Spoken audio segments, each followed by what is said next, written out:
Halo, tes. Ini sekali tek ya, sekali tek. Pertama di sini saya akan ini. Oke, di sini dulu. Di sini ya. Oke, di sini. Di sini siap. Oke, in action. Assalamualaikum warahmatullahi wabarakatuh. Perkenalkan, nama saya Hafiz Izzuddin Al-Faruq dengan NPM 2311021050. Di sini saya akan melaporkan hasil dari magang bersertifikasi saya di Bapeda Provinsi Lampung. Saya sebagai mahasiswa ekonomi pembangunan, saya magang di Bapeda pada periode dari mulai 18 Februari 2026 hingga 18 Juni 2026. Saya ditempatkan di kantor Bapeda Provinsi Lampung pada bidang perencanaan perekonomian. Selanjutnya, profil umum dan mandat Bapeda. Bapeda adalah badan perencanaan daerah yang merupakan instansi pemerintah sentral yang memegang mandat vital penataan ruang kebijakan makro regional. Bapeda itu dibentuk berdasarkan keputusan Presiden nomor 27 tahun 1980. Fungsi utamanya yaitu pengkajian, pengoordinasian, dan perumusan perencanaan, serta Bapeda mengurus pembangunan yang terintegrasi dengan daerah dengan sasaran nasional. Yang kedua itu akuntabilitas makro. Bapeda mensinkronisasi program strategis, monitoring dan evaluasi, serta pengurusan belanja lintas OPD. OPD itu apa? Organisasi Perangkat Daerah atau organisasi pemerintah daerah. Langsung di bawah gubernur. Secara berkala, Bapeda itu bertanggung jawab menerjemahkan target jangka menengah yaitu RPJMD, rencana pembangunan jangka menengah daerah, ke dalam bentuk RKPD, rencana kerja pembangunan daerah tahunan, yang adaptif terhadap kapasitas ruang fiskal daerah. Selanjutnya, saat ini struktur organisasi Bapeda Provinsi Lampung yaitu ada seperti ini. Bisa dilihat, pembagian terlaksana kelembagaan berdasarkan peraturan Gubernur Lampung nomor 37 tahun 2024 guna memperkuat koordinasi pembangunan makro regional. Pimpinan tertinggi dijabat oleh Kepala Badan Bapeda yaitu Dr. Anantis Yanto SKM MKes sebagai pembina utama media dengan pangkat golongan 4D.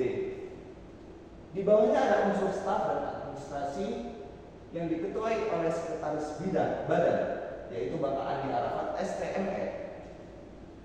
Di bawahnya lagi ada substantif perekonomian yaitu Kabid Perencanaan Perekonomian, di mana saya ditempatkan di bidang itu, yaitu ada Bapak Ridwan Saifuddin SEMSI.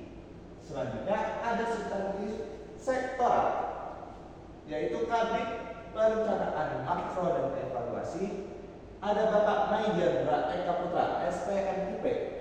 Selanjutnya ada unsur teknis data yaitu Kepala UPTD Pusat Data dan Informasi, ada Bapak Nofriul Mustar SPME sebagai pembina dari bidang tersebut.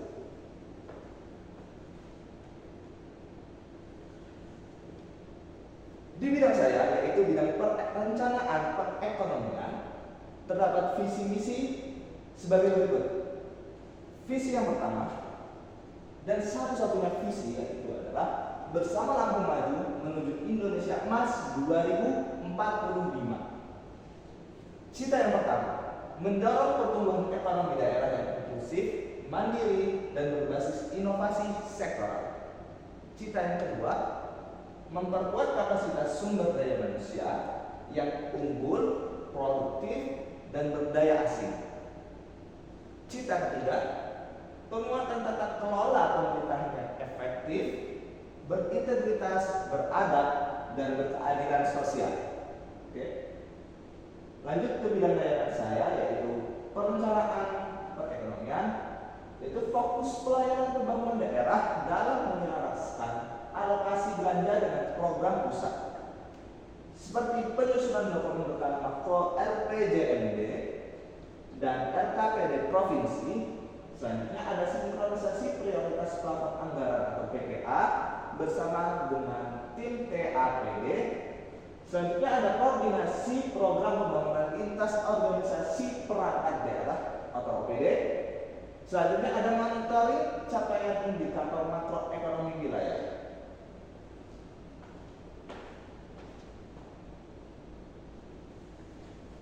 Saya ditempatkan di bidang perencanaan perekonomian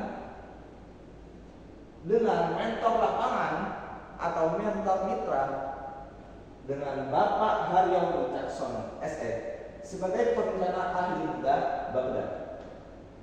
Di sana saya bertanggung jawab secara teknis sebagai verifikasi dan validasi, yaitu membantu analisis realisasi dana bagi hasil sawit dan DBHCHT, cuma tidak saya masukkan di sini, serta penanganan administrasi des usulan 15 kabupaten dan kota. Selanjutnya ada dokumentasi, yaitu menyusun draft notulensi for untuk unit regional, sinkronisasi rencana kegiatan penganggaran RKP sektoral di kantor Bapeda. Selanjutnya ada analisis sektoral, yaitu mengolah data dasar ekonomi makro seperti realisasi PDRB regional dan rekap proposal KDKMP. Selanjutnya ada materi eksekutif. Saya menyusun draft presentasi materi strategis untuk kunjungan kerja legislatif dan musrenbang.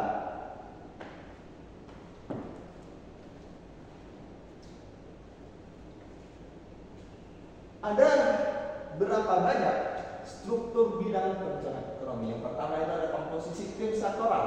Bidang perencanaan ekonomi yang dijalankan oleh tim perencanaan ahli multidisiplin yang dikepalai oleh Bapak Lukman Saifuddin SEMSI dengan tim ahlinya sebanyak 8 perencanaan ahli media dan ahli muda, serta ada staf pelaksana yaitu analis, perencana kerjasama, pengelola layanan dan fungsional yang spesifik. Selanjutnya ada konsultan ahli, ada 3 konsultan khusus yang ditempatkan sebagai penanganan kajian strategis perekonomian daerah. Selanjutnya ada fokus integrasi rencana, mandat strategis penanganan portofolio komoditas dan koordinasi pembiayaan kreatif. Yang pertama ada fasilitasi skema pembiayaan non APD. Fasilitasi skema pembiayaan non APBD, yaitu creative financing. Selanjutnya ada tata kelola evaluasi program hilirisasi industri pertanian real. Selanjutnya ada kolaborasi aktif horizontal dengan 3 bidang perencanaan lainnya di rumpun Bapeda sendiri. Selanjutnya ada koordinasi transfer fiskal daerah penghasil perkebunan.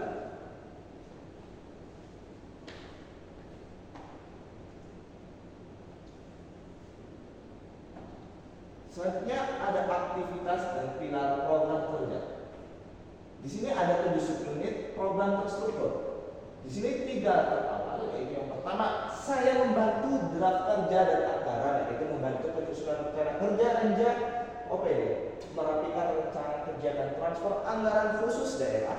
Selanjutnya saya membantu melakukan rekonsiliasi keuangan, yaitu melakukan input draft berita acara rekonsiliasi BPH sawit tahun anggaran 2025 untuk 15 kabupaten kota di seluruh provinsi Lampung. Selanjutnya ada analisis dan kemitraan. Saya membantu mengkaji sukses peternakan, rekap proposal program strategis, serta penyiapan materi pembiayaan non APBD, creative financing.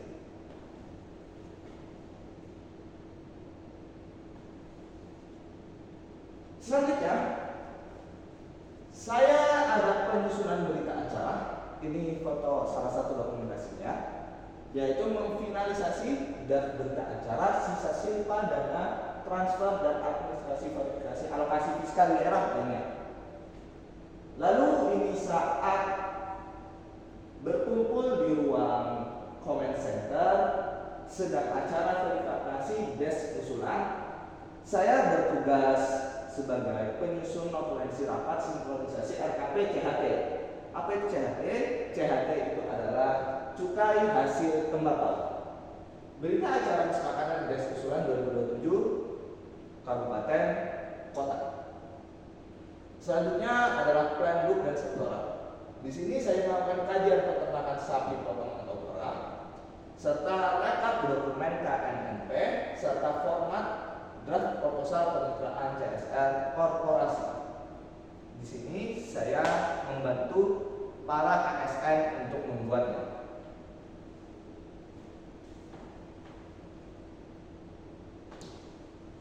Selanjutnya, kontribusi saya kepada instansi, yaitu pertama saya membantu mengefisiensi transaksi, yaitu mempercepat kompilasi data primer dan dokumentasi perencanaan lintas daerah, serta saya membantu akurasi anggaran, yaitu meminimalisasi resiko selisih perhitungan sisa dan transfer daerah DWH sawit. Selanjutnya saya membantu kelancaran teknis tentunya, mendukung akselerasi sinkronisasi perencanaan makro tingkat provinsi. Selanjutnya kompetensi akademis praktis, yaitu saya di sana belajar analisis fiskal. Saya mencoba memahami implementasi instrumen kebijakan aplikasi belanja sektor publik yang dilakukan oleh Badan Bapeda sendiri. Selanjutnya saya belajar bagaimana cara manajemen stakeholder, yaitu keterampilan menjabatani negosiasi perencanaan multisektoral. Selanjutnya saya belajar bagaimana caranya bekerja sama antar birokrasi, yang pastinya di sana terdapat adaptasi budaya disiplin, akuntabilitas, dan ritme dinas pemerintah.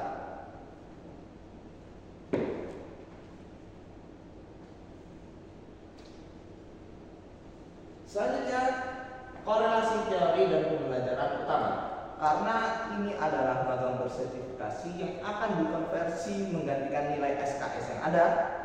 Di sini yang pertama adalah penerapan nyata teori ekonomi dari mata kuliah ekonomi publik 2 yang berupa konsep alokasi dana transfer bersyarat dan efisiensi alokasi barang publik yang terrealisasi nyata di urusan DBH sawit. Sekali lagi, DBH itu adalah dana bagi hasil. Yang kedua, itu ada mata kuliah ekonomi kelembagaan.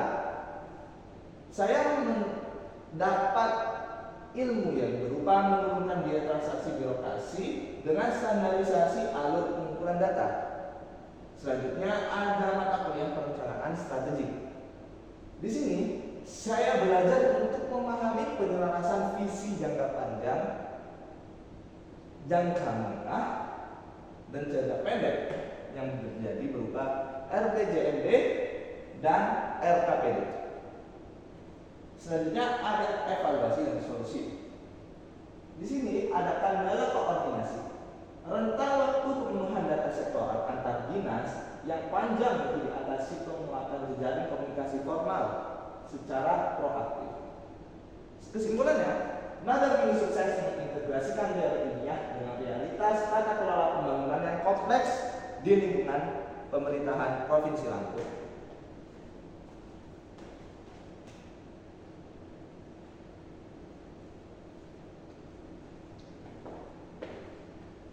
Sekian, ini yang bisa saya sampaikan. Untuk kekurangan saya mohon maaf. Apabila ada ucap dan salah kata, itu murni kesalahan dari saya. Wabillahi taufiq wal hidayah. Wassalamualaikum warahmatullahi wabarakatuh.